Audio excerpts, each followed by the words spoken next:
तुम्हारा ईएमआई वाला घर एसेट नहीं है, तुम्हारी फॉर्च्यूनर एसेट नहीं है, और हाँ, तुम्हारा इन्वेस्टमेंट वाला एलआईसी पॉलिसी भी शायद एसेट नहीं है।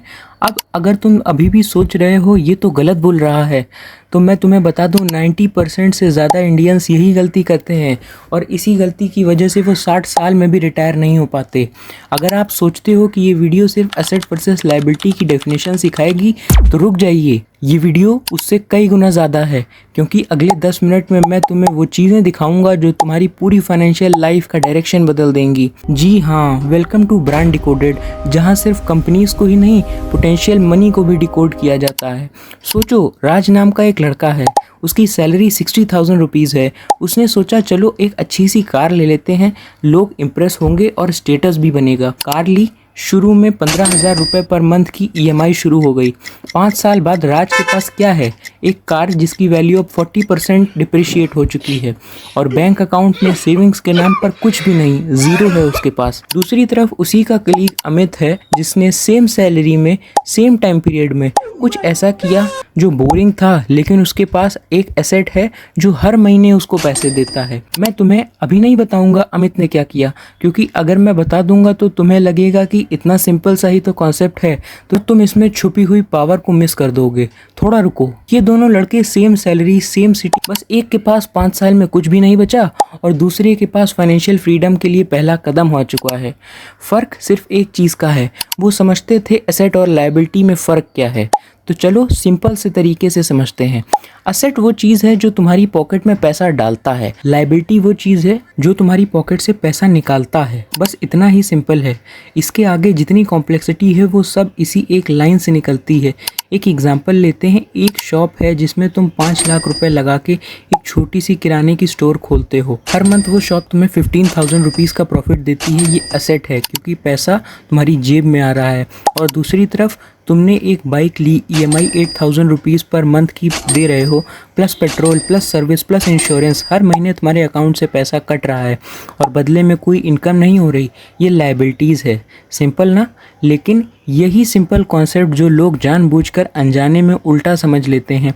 अब यहाँ तक सब क्लियर है, लेकिन प्रॉब्लम ये है कि असली दुनिया में चीज़ें इतनी ब्लैक एंड वाइट नहीं होती।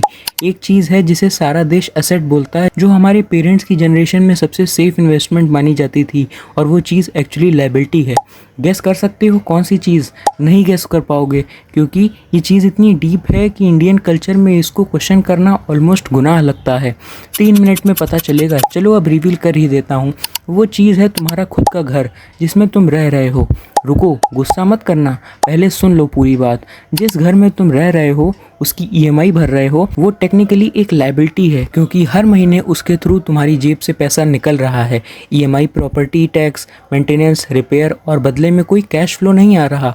हाँ, उसकी मार्केट वैल्यू बढ़ सकती है, बट जब तक तुम उसे बेचो नहीं या रेंट पे ना दो, वो सिर्फ पैसा खा रहा है। अब यहाँ वापस आते हैं राज और अमित की कहानी पर। याद है मैंने बोला था कि अमित ने कुछ डिफरेंट किया था। अमित ने अपनी सारी सेविंग्स छोटे से 1 BHK प्रॉपर्टी में लगा दी, लेकिन खुद उसमें नहीं रहा, वो रेंट पे दे दी। हर महीने 12,000 रुपये का रेंट आता था अकाउंट में। उसकी प्रॉपर्टी की ईएमआई 9,000 रुपीज़ पर मंथ की थी, मतलब हर महीना 3,000 रुपीज़ का नेट पॉजिटिव कैश फ्लो उसकी जेब में आ रहा था। यही असली फ़र्क है। अगर घर खुद के रहने के लिए है तो लायबिलिटी, घर रेंट पे दिया तो पोटेंशियल एसेट, अगर रेंट ईएमआई से ज़्यादा हो। लेकिन यहाँ एक बड़ा सवाल खड़ा होता है, अगर सबसे सेफ इन्वेस्टमेंट भी गलत तरीके से देखने पर लायबिलिटी बन सकती है, तो फिर वो चीज़ें जो हमेशा रिस्की मानी जाती हैं, जैसे स्टॉक्स, म्यूचुअल फंड, बिजनेस, उनका क्या? इसी सवाल का जवाब है जो वॉरेन बफेट से लेकर हर फाइनेंशियल फ्री इंसान यूज़ करता है। और जब मैं तुम्हें एंड में वो फॉर्मूला दिखाऊंगा तो तुम्हारी पिछले 5 साल की हर फाइनेंशियल डिसीजन को दोबारा सोचना पड़ेगा तुम्हें। अभी मत सोचो, पहले नंबर्स देख लो। चलो एक सिनेरियो लेते हैं। 2 दोस्त, सेम 30 साल की एज, सेम 50,000 रुपीज़ सैलरी। प्रिया हर महीने 50,000 रुपीज़ में एक लग्जरी लाइफस्टाइल चूज़ करती है। हर महीने नए gadgets, branded clothes, weekend trips जो क्रेडिट कार्ड पे चल रही हैं। 10 साल बाद नेटवर्थ ऑलमोस्ट कुछ नहीं, क्योंकि सब कुछ डिप्रिशिएट हो चुका है। क्रेडिट कार्ड डेप्ट भी थोड़ा अक्यूमुलेट हो गया है। करण हर महीना 50,000 रुपीज़ में से 30,000 रुपीज़ इंडेक्स म्यूचुअल फंड्स में डालता था। 20,000 रुपीज़ की एक छोटी रेंटल प्रॉपर्टी के EMI में जाती थी, जो ऑलरेडी रेंट से कवर हो रही थी। 10 साल बाद इंडेक्स म्यूचुअल फंड का इन्वेस्टमेंट 12% CAGR का एवरेज लें तो लगभग 70 लाख रुपए हो जाते हैं।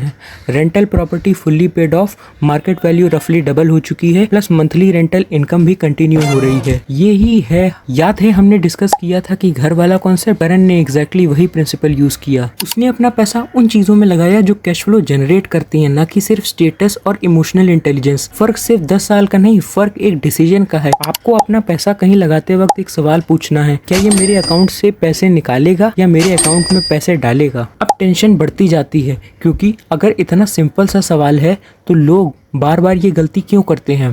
क्यों 90% से ज़्यादा लोग अपनी सैलरी लायबिलिटीज़ में डाल देते हैं, एसेट में नहीं? इसका जवाब वो फॉर्मूला है जो मैंने प्रॉमिस किया था। यहाँ है वो इंसाइट जो सब कुछ कनेक्ट करता है। रॉबर्ट कियोसाकी, जिन्होंने rich dad versus poor dad लिखी है, उनका एक सिंपल फॉर्मूला है जो वॉरेन बफेट से लेकर हर सक्सेसफुल इन्वेस्टर फॉलो करता है। रिच लोग पहले एसेट खरीदते हैं, फिर उनके थ्रू लायबिलिटीज़ अफोर्ड करते हैं। पुअर मिडिल क्लास जो लोग पहले लायबिलिटीज़ खरीदते हैं और ज़िंदगी भर उन्हें अफोर्ड करने की कोशिश करते हैं। इसको डिकोड करते हैं। जब करण को नया फ़ोन चाहिए था, उसने पहले अपना asset index mutual fund grow किया, फिर उसके रिटर्न से फ़ोन लिया। अपनी मंथली सैलरी का पूरा हिस्सा लगाकर नहीं लिया। जब प्रिया को नया फ़ोन चाहिए था, उसने डायरेक्टली अपनी सैलरी से क्रेडिट कार्ड से बाय कर लिया, बिना किसी एसेट के सपोर्ट के। ये है वो यूनिफाइंग इंसाइट जो एसेट और लायबिलिटी की सिर्फ डेफिनेशन नहीं है, ये एक सीक्वेंस है जो पहले एसेट बनाओ, फिर उसकी इनकम से लायबिलिटीज को एंजॉय करो। इसका उल्टा करोगे, पहले लायबिलिटीज फिर उसे अफोर्ड करने की जिंदगी भर कोशिश, तो तुम कभी फाइनेंशियली फ्री नहीं हो पाओगे। यही वजह है कि राज, जिसने पहले कार ली, आज भी EMI के ट्रैप में फंसा हुआ है, और अमित, जिसने पहले एसेट बनाया, उसकी प्रॉपर्टी खुद उसकी लायबिलिटीज कवर कर रही है। तुम्हारी सैलरी इतनी इंपॉर्टेंट नहीं है जितना इंपॉर्टेंट है कि तुम अपनी पहली सैलरी को कहाँ भेजते हो, एसेट या लायबिलिटी में। तो अब क्या करना चाहिए? 3 सिंपल स्टेप्स। पहले, अपने हर बड़ी परचेज से पहले खुद से एक सवाल पूछो, क्या ये मेरी जेब में पैसा डालेगा या मेरी जेब से पैसा निकलेगा? अगर जवाब है निकलेगा तो गलत नहीं है, बस एक पहले एसेट बनाओ जो इसकी कॉस्ट को कवर करे। दूसरा, अपनी सैलरी आते ही सबसे पहले एक फिक्स्ड परसेंटेज, चाहे 10% ही क्यों ना हो, डायरेक्टली एसेट्स में डालो। इंडेक्स म्यूचुअल फंड, SIP या कोई भी ऐसा सिस्टम जो कैश फ्लो जनरेट करता हो। बाकी पैसा लायबिलिटीज और एक्सपेंसेस में जाए, कोई बात नहीं। तीसरा, अपनी सारी चीज़ों की एक लिस्ट बनाओ और हर चीज़ के सामने लिखो एसेट या लायबिलिटी। ये एक पावरफुल एक्सरसाइज है जो शॉकिंगली क्लियर करती है कि तुम्हारा पैसा एक्चुअली कहाँ जा रहा है। अब अगर तुमने ये समझ लिया है कि तुम्हारा पैसा पहले एसेट में जाना चाहिए, तो अगला सवाल ये है कि कौन सा एसेट सबसे पहले बनाना चाहिए जब अगर तुम्हारे पास सिर्फ 5,000 से 10,000 रुपये मंथली के बच रहे हों।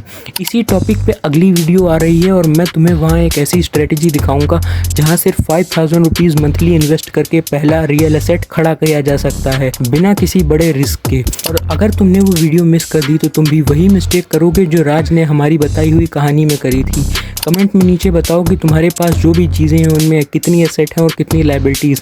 ऑनेस्टली गिनना और कमेंट ज़रूर करना। अगर ये वीडियो तुम्हें थोड़ी सी भी काम की लगी हो तो ब्रांड डिकोडेड को सब्सक्राइब करना, क्योंकि अगली वीडियो में हम एग्जैक्टली वही रोड मैप बताएंगे जो फॉलो करके अमित ने एक अच्छा एसेट क्रिएट किया था। मिलते हैं अगली वीडियो में। Subscribe to brand decoded.